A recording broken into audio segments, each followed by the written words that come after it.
Going to start recording. Welcome to our online forum presented by Communities Confronting Substance Abuse and Rufa'inu. We are pleased to have three amazing presenters to talk to you about the subject of self-harm and suicidality and share their unique perspectives on this topic. We would like to remind everyone just to be mindful and respectful of everyone's privacy, particularly when it comes to sharing personal stories. During the meeting, please feel free to send chat any questions. We will have a Q&A at the very end. We're going to allocate 20 minutes for questions and answers. And I will be sharing the questions with the presenters. And also at the very end of the session, I'm going to be sharing all the links for the upcoming sessions that you can choose from. So please keep an eye out for that information. And without further ado, I would like to present to you our three outstanding presenters. Today we have Ita Kransna Levinson, who is a clinical social worker.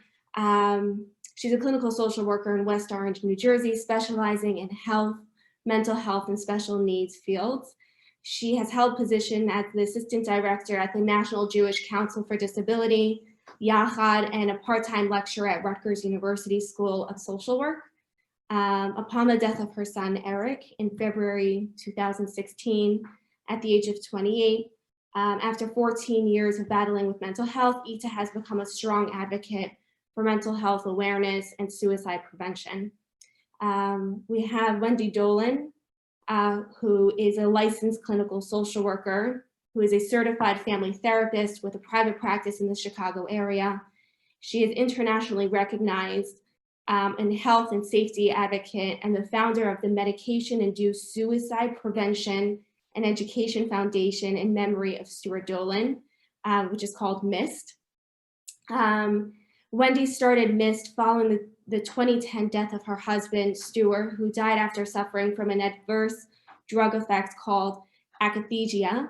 MIST educates the public about akathisia in a wide variety of ways and is proud to be involved with advocacy groups such as the Consumers Union and the Safe Patient Project and the National Center of Health Research. And our last, not least, our third presenter is Miriam Ament, who is the founder and president of No Shame on You. She has a BA in American History from Barnard College and a master's degree in organizational psychology from Teachers College, Columbia University. Over 15 years ago, Miriam was hospitalized 3 times for depression and encountered stigma and isolation. Miriam is dedicated to utilizing her life experience in order to normalize the mental health conversation and end the stigma. She lives in Chicago with her husband, who is a musician, David Foreman. And we are going to get this started with Ita. So 1 second, Ita, I'm just going to unmute. Hi, everybody, and thank you. I'm starting off because I'd like to give you some facts and figures about suicide. I am using the information from the American Foundation for Suicide Prevention, their United States statistics of 2020, and I have found them very helpful in resource information, support groups, and other such for people who have been survivors of suicide. So let me just give you a perspective first of what suicide looks like in our country. Suicide was the 10th leading cause of death in the United States. In New Jersey, it's actually the 13th leading cause. In 2019, 48,344 Americans died by suicide. It is the 2nd leading cause of death for ages 10 to 34, and the 4th leading cause of death for ages 35 to 54. And those statistics are the same for New Jersey. In New Jersey, that translated to 778 people died in 2019 from suicide. On average, 1 person dies by suicide every 11 hours in our state, in New Jersey. More than 6 times as many people died by suicide in New Jersey than in alcohol-related motor vehicle accidents. Men died by suicide 3.6 times more often than women, but women were 1.4 times more likely to attempt suicide. Firearms account for more than 50% of all suicide deaths. And lastly, but definitely most importantly, 90% of those who died by suicide had a diagnosable mental health condition at the time of their death. Now, what the other statistics of it is that only 50% of those people were actually receiving help at the time that they died. So my story is a little bit different than other parents you might have heard from, in that we knew that our son was suffering for many years before he finally took his life at the age of 28. Eric was the first of three. After Eric, he was born in 1987. My daughter Hadassah was born in 1989. And my other daughter, Jessica, was born in 1991. We raised our children for the first 17 years in Clifton, New Jersey, and then moved here to West Orange. When Eric was a young boy, he had peculiarities that I thought were adorable and eccentric. His transitional objects were, when he was a baby, it was my cheek. He always had to have his hand on my cheek. When he was a little bit older and he had watched us build the sukkah, he ended up walking around for a year holding a plastic screwdriver. And that was followed by a spatula, which didn't make him very popular among the mommy and me group. Eric always tucked his shirt in his pants. And he had other little obsessive pieces. I saw he'd build Legos and he would not finish his Lego until he was finished. He once watched Superman in his Superman cape for 2.5 hours standing, watching the entire Superman movie. But these were all very adorable things when they're little. The fact that he didn't want to have playmates and he'd rather play with his toys didn't mean anything to me, even though, as you heard, I'm a clinician, and bells should have been ringing, but they weren't. That's my Eric. He's adorable, dances to his own drummer. He makes up his own world, and he had friends. He always had friends. He always did well in school. His teachers loved him. His principal loved him. He was in the honors class in Kushner. There were no signs that Eric was struggling until December 2001. He didn't come home from school one day, and he should have, because he was on a bus. And it turned out he had run away from home. When we found him, which we did, we didn't know at first what was wrong because he wouldn't speak with us. And he ended up going into Westchester Hospital for 2 weeks, at which point we discovered that Eric had been self-harming for the last 2 years. How does a mother not notice that her child is cutting himself on his arms? I can't tell you. I don't know. That he had irritable bowel syndrome, I knew. We had taken him to doctors. He had irritable bowel syndrome, and he was being treated for that. But none of us knew, me, my husband, well, the girls were younger. We didn't realize that he had been struggling, nor did anybody else realize it, because he wasn't your typical acting out boy, teenage boy, that you would know something's going on. He was good. He was quiet. Everyone loved him. Nobody knew. From the age of 14 on, he had a series of hospitalizations. Multiple suicide attempts, 2 very serious suicide attempts. One of the things that, when you learn about suicide, one of the things you learn is that the hardest times are transitional periods, when a person is having a change in life for whatever the reason. And the day before Eric's last semester in college, he went into the street and was run over by a car. At that point, he was taken out of college and was actually hospitalized and then in a residential treatment center for 9 months. The scariest thing about a residential treatment center is when they discharge you after 9 months of living there with a prognosis of poor. Eric went back to college, graduated in Muhlenberg College. Oh, I forgot to say that for high school, we ended up taking him out of Kushner and finding a wonderful therapeutic high school in Rochelle Park called Sage Day School. And while it was very difficult to make the decision to take him out of yeshiva, there really was no choice. And we always knew that that was the most important thing for Eric. He struggled through high school, but was the first graduating class to get into college, and went through college. How am I doing on time? I was just going to say 1 more minute. I have 1 more minute. All right. So when Eric graduated college, he stayed in Allentown. It's a small town, a lot less pressure, worked as a direct care worker for people in a group home for special needs. Remember, I have a Yachad background, so that was very comfortable for him. And he was doing well for a while until he decided to go off his medications and didn't do well. I ended up having to hospitalize him against his will. He stopped talking to us for 3 years, at which point he got into another car accident and had suffered severe head trauma. This is when he was 26. That could have been the last, but he managed to survive that, come back here to New Jersey for rehab, have a rapprochement of sorts with us. And we had a very nice 1 year with him. He was living at home with the family. It was wonderful for a while until it wasn't. And Eric, when he took his life in February, it was not a surprise. I had been watching him. I had been doing as much as I can, but there's only so much you can do. And he finally, at some point, succeeded in what he'd been trying to do for 14 years. So I'm sure there are lots of questions, and Wendy and Miriam and I are going to have a conversation, but that's sort of the long and short of my story. And I give way to Wendy.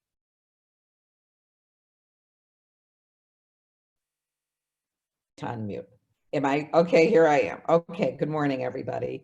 So I'm Wendy Dolan, and you heard my credentials as a social worker, but I want to give you a little bit of background as to my husband's death and what led me to advocacy.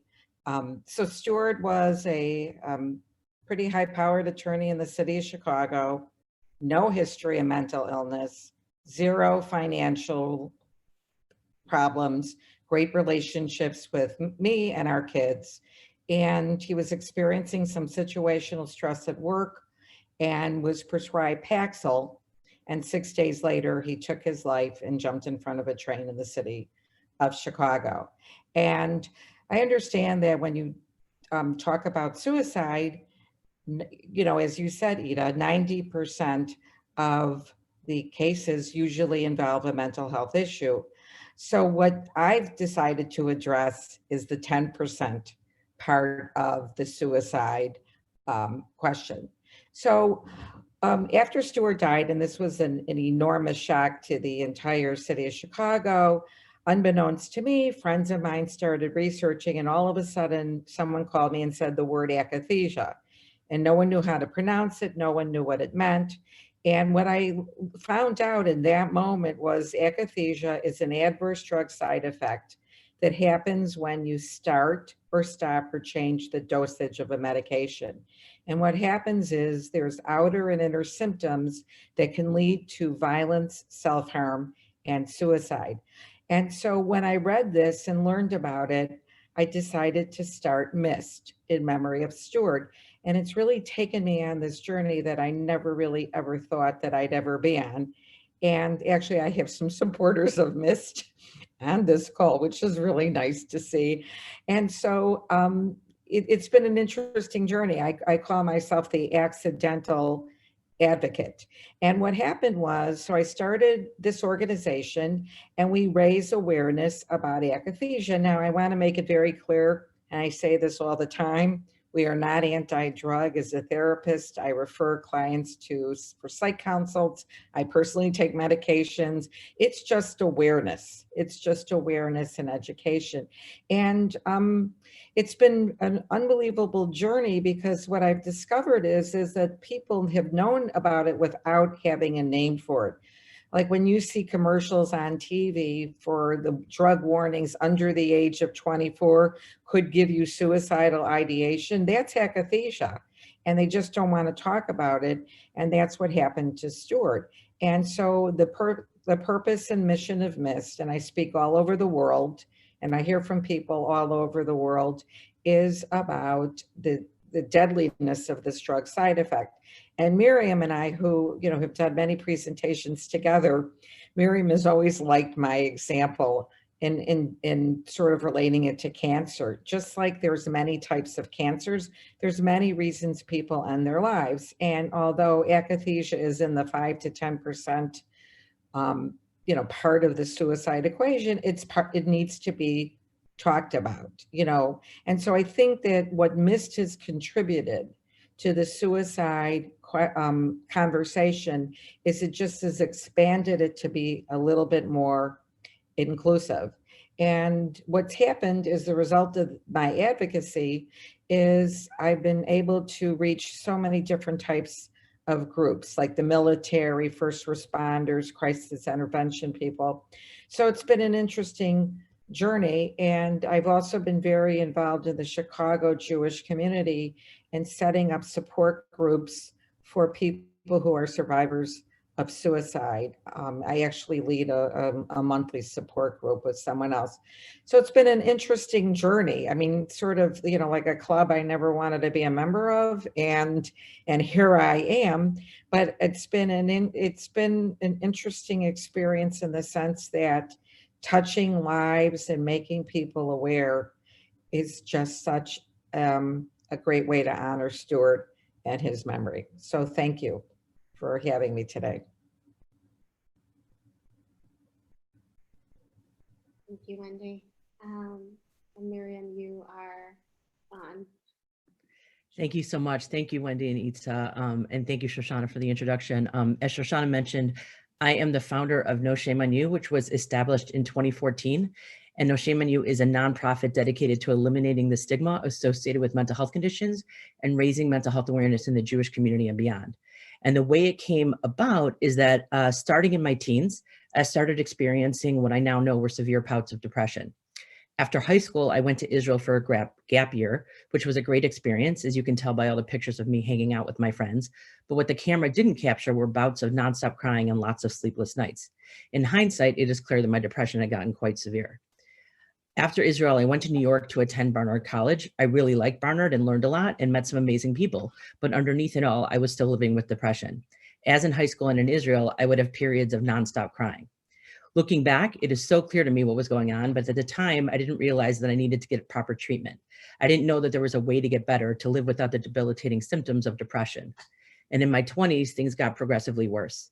I finally sought help in therapy and was prescribed medication, but it wasn't the right therapist, and I wasn't so vigilant about my medications, so things kept getting worse. I was living on the Upper West Side of New York at the time, and I felt like I was the only one of my friends who was still single. I felt more and more alone and more hopeless. The despair seemed to have no end date. It just went on and on. So a friend of mine who was a doctor suggested that I go to the hospital. And I should note that the first time I went to the hospital was on Oscars night. I've always been a big fan of entertainment and pop culture. So my willingness to go to the hospital that night, the realization that I couldn't sit and focus on one of my all-time favorite nights and was completely consumed by loneliness, hopelessness, and despondency was truly a reflection of how tough of a place I was in. I was hospitalized twice.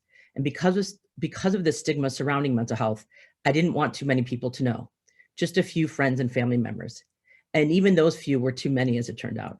One of my then closest friends from childhood called me while I was in the hospital and said, "I only want to talk to you when you're happy, so let's not talk again for a while." And then I never heard from her again.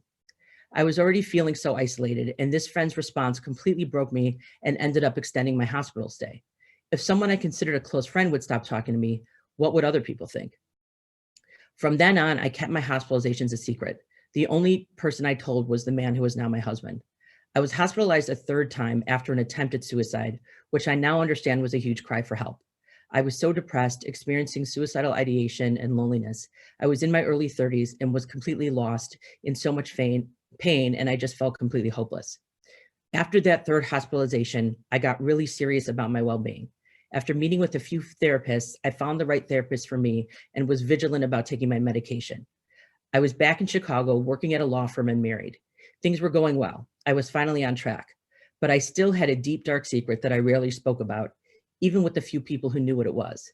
And then 10 years after my last hospitalization, I had won a charity auction and found myself across the table from the actress Glenn Close.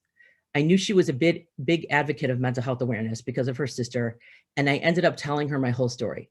That was a first. Not only was she a stranger, but she was Glenn Close of all people. It ended up being transformative. Sharing my story was a breakthrough, and I started to realize that I could turn what seemed like such a negative aspect of my life into something positive. So I started doing some research and learned how common mental illness is. And according to research, one of the best ways to eradicate mental health stigma is for people to have contact with an individual living with a mental health condition. So knowing all of this, the startling numbers, and realizing that opening up about my story could help others, I decided to make a career change and devote myself full-time to mental health awareness and start No Shame on You. And if you had told me 15 years ago that I'd be open about my mental health journey and running a mental health organization, I never would have believed you. And it shows that there is hope and light for you or anyone you know living with a mental health condition.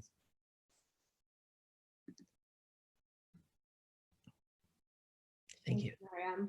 That's, first of all, just from moderators' points of view, for Ita, Wendy, and Miriam, thank you for being so vulnerable and so open on such a public forum. It is very much appreciated. We do have some questions. And again, from anyone who's listening right now, please feel free to send in the questions, and I will be passing them on to the moderator. So first of all, we have been receiving a lot of questions regarding the organization's numbers, contact information. So for all of you, if you can send that information to me, I can post it on the chat. So just to start off, for each of you, what do you think is the most important takeaway from your experience and what you have gone through, and what you would want to share with others? So I'm going to actually unmute all of you. Right. So I think my message is that as a parent, having a child with mental illness, there are a couple of warnings. First, what I've learned is you need to be very vigilant. You don't let your guard down for a minute, because when you let your guard down, bad things happen.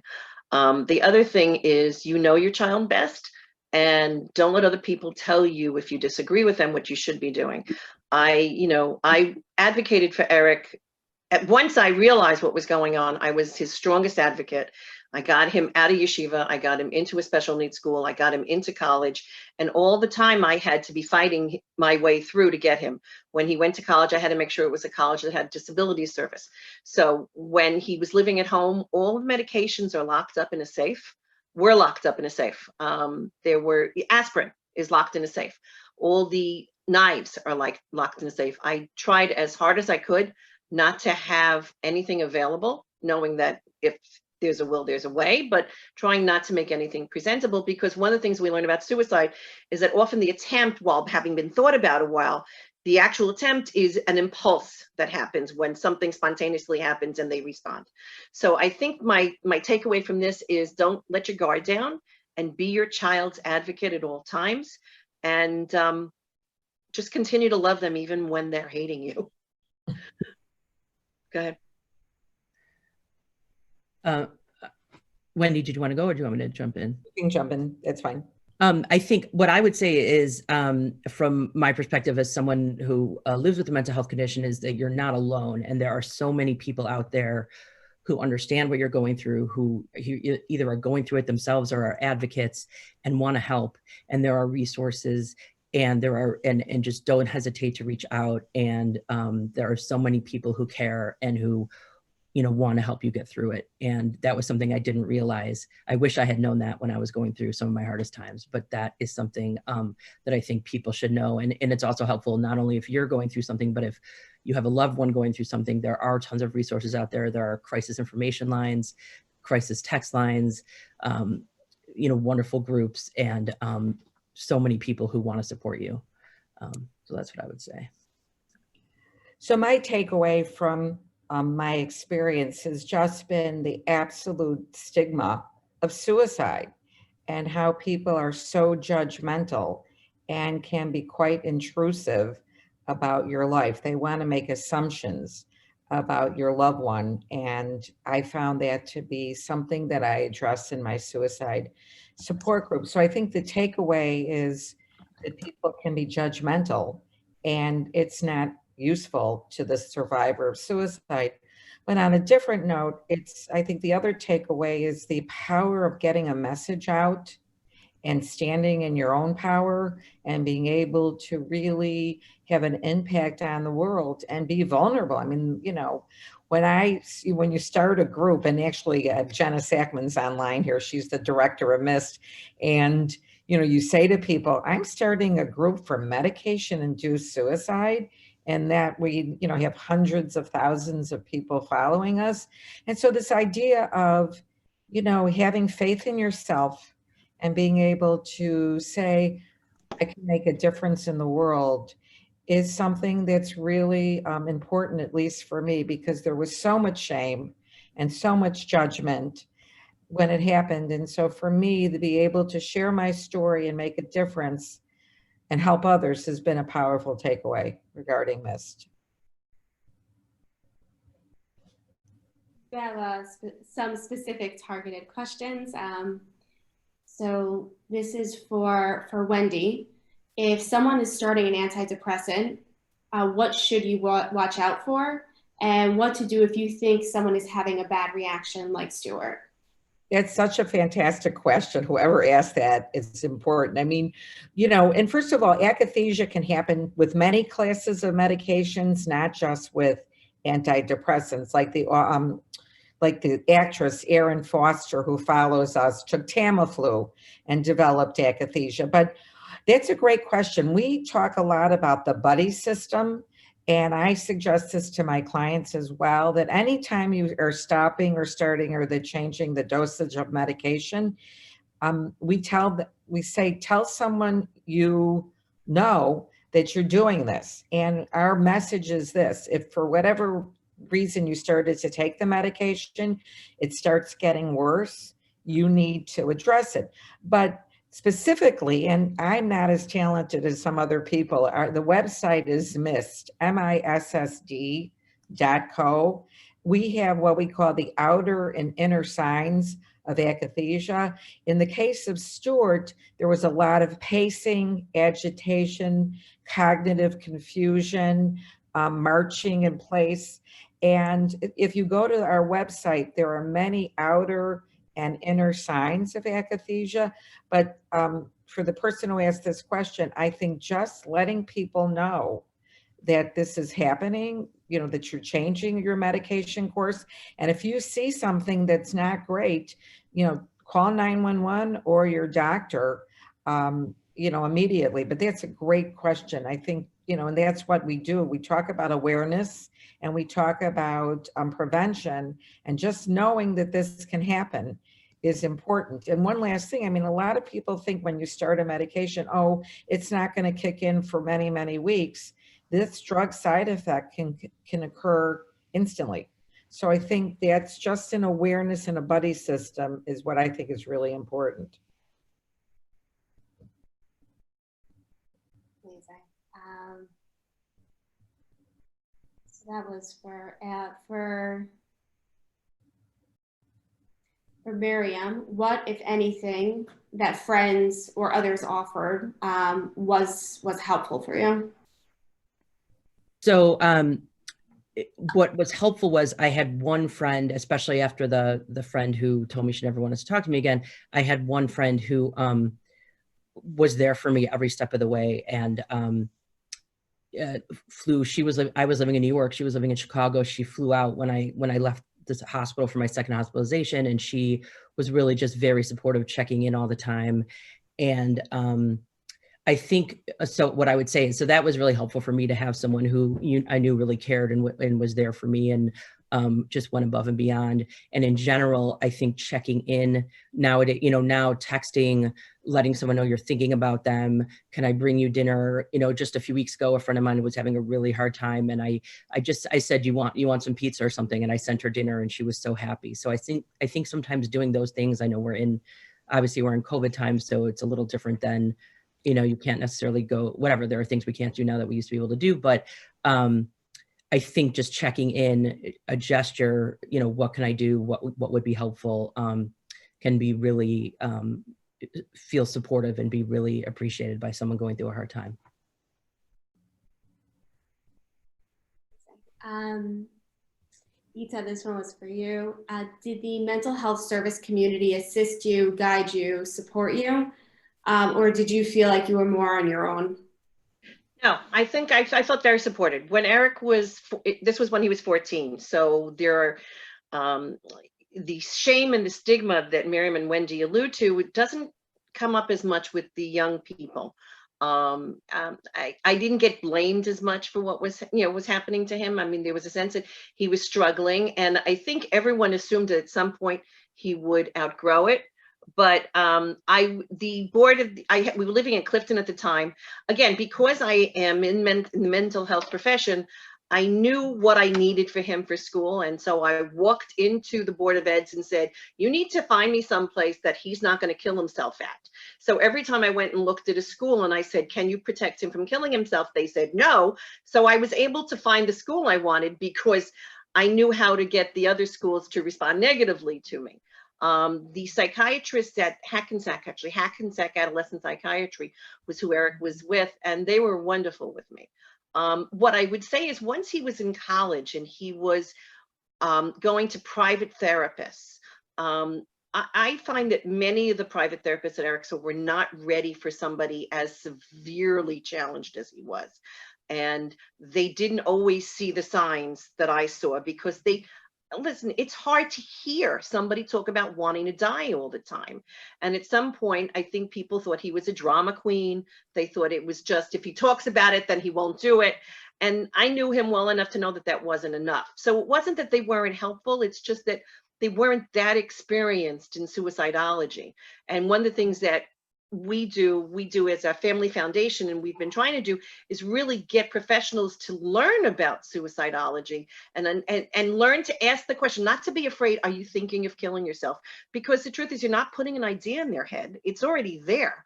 What you're doing is allowing them to say yes, and maybe you could help me.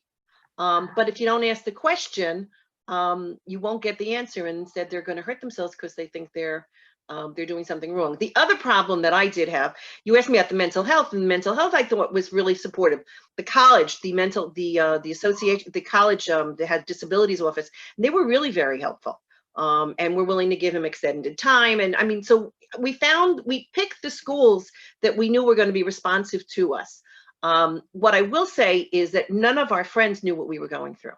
Even my siblings didn't, only my parents knew, because of our need to protect Eric's privacy, not as much shame for us as Eric's privacy. We really couldn't share it. And that leads a very lonely life, which I think Miriam can attest to. It's very lonely when you're suffering and you can't ask for help and from your friends and your family. Sorry, go ahead. So this is just more of the general question for all three of you. How do you best support newly adult child diagnosed with or on medication for depression who chooses frequently to stop taking meds and begins to talk about suicide? How can one stay constantly vigilant about also to not live a life full of constant stress, and how to best support younger siblings who are witnessing this constant stress and anxiety, and to note that other than therapy, which is being implemented for the younger siblings and for the adults?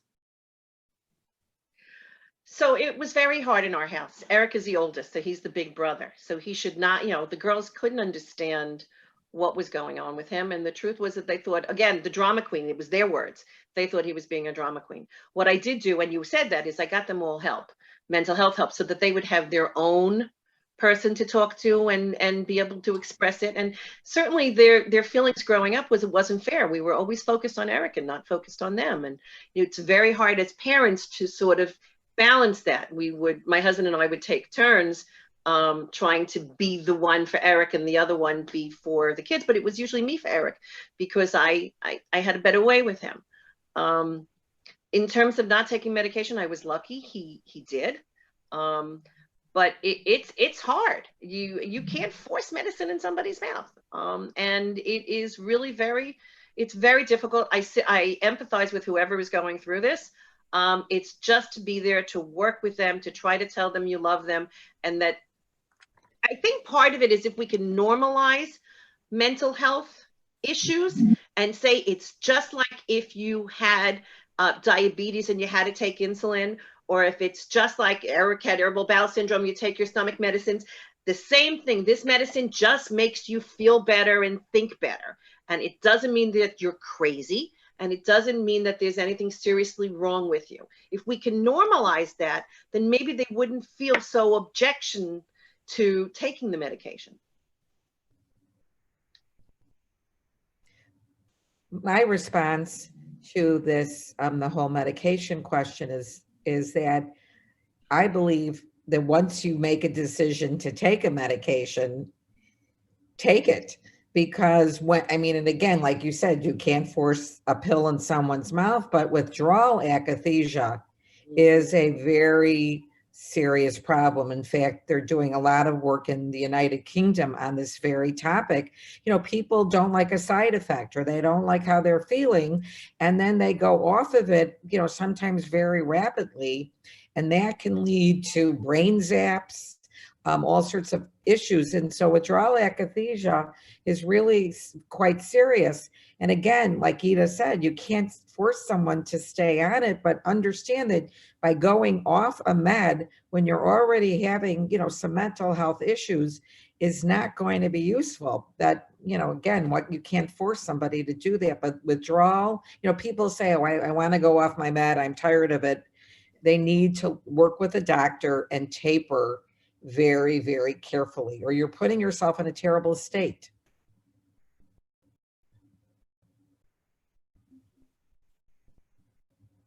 Miriam, do you want to?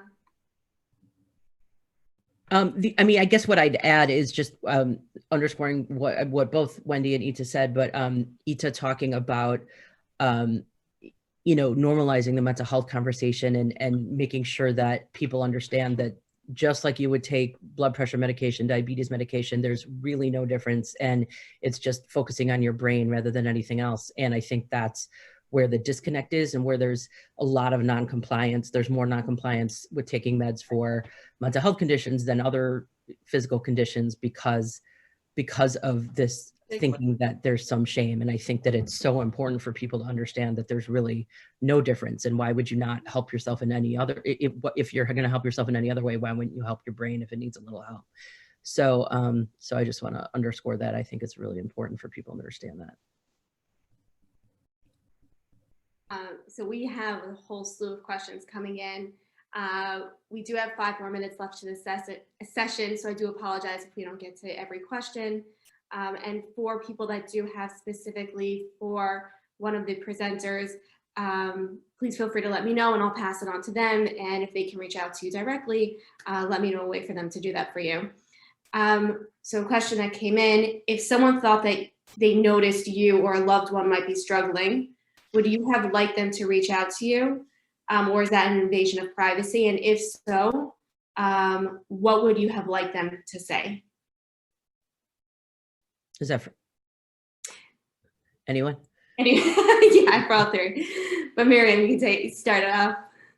I think, yeah, if someone said, I know, I think what's good to say, and there should be in the chat a resource sheet of some helpful things to say if you do see signs and symptoms of someone living with depression. But, you know, saying things like, I noticed that you're, you know, I noticed that you're, you seem like you're, I'm here for you. And it seems like things have changed for you recently. Is there something I can help you with? What can I do for you? You know, those kinds of things to let someone know that you're there for them and they're not alone, I think can be really, really helpful. And I personally would have appreciated it. I think there's a way to do it. You know, you don't want to come on too strong and you don't want to be, I think there's a balancing act there, but I think people letting you know, I'm thinking about you. I've noticed your mood might've changed. You know, is there anything I can help you with, can go a long way for someone to really feel, you know, supported and helped.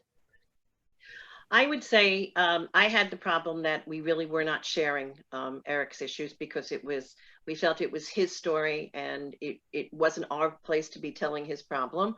We had some very close friends that knew something was going on and so would say, I realize you don't want to share, but I just want you to know I'm here. And if there's anything you need, let me know. But it was a very lonely life. One of the things I did as soon as Eric died, and because I've been planning it, was start a support group for other parents who have children who are suffering from mental illness.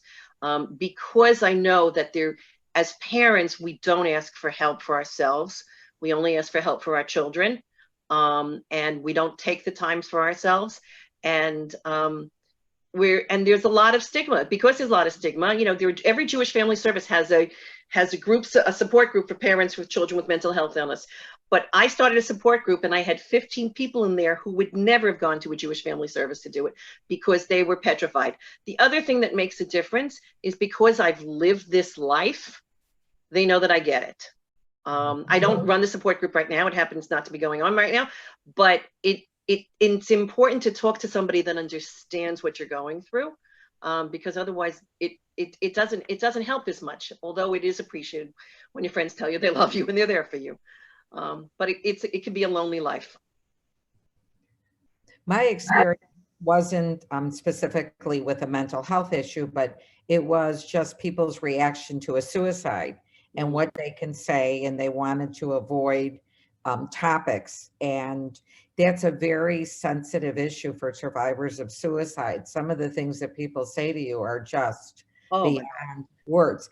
And getting back something that Miriam and I are very proud of, No Shame on You, Jewish Children and Family Services in Chicago and MIST now provide suicide support groups for survivors of suicide. It never happened, and there was nothing in the Chicago community before this project. And if you go to JCFS website, there is a brochure about suicide and what to say to people, because it was just, people were so intrusive, and people I barely knew felt that it was appropriate to grab my arm and say, you know, in this very deep voice, "How are you?" You know, and really just, you know, so mine wasn't, you know, providing comfort with someone with a mental health issue, but it was just the reaction after suicide was just beyond. And anytime you talk to survivors of suicide, they all tell you some of these questions and things that people ask you, and the reaction is just not supportive. Unbelievable. I wrote an article for the Jewish newspaper about what not to say when you speak to somebody in mourning about suicide. You could please share that. That'd be great. I'll send it to you. It was horrible. Yeah. So we are out of time at this point. Number one, again, I really want to take the moment just to thank Ita, Wendy, and Miriam. Not just me, this is coming in from people that have written personally. Just thank you so much for being so vulnerable and so open. It is extremely helpful to take such a taboo topic that is incredibly important, and we can see from the statistics that there is very much a need to have this conversation. So thank you very, very much.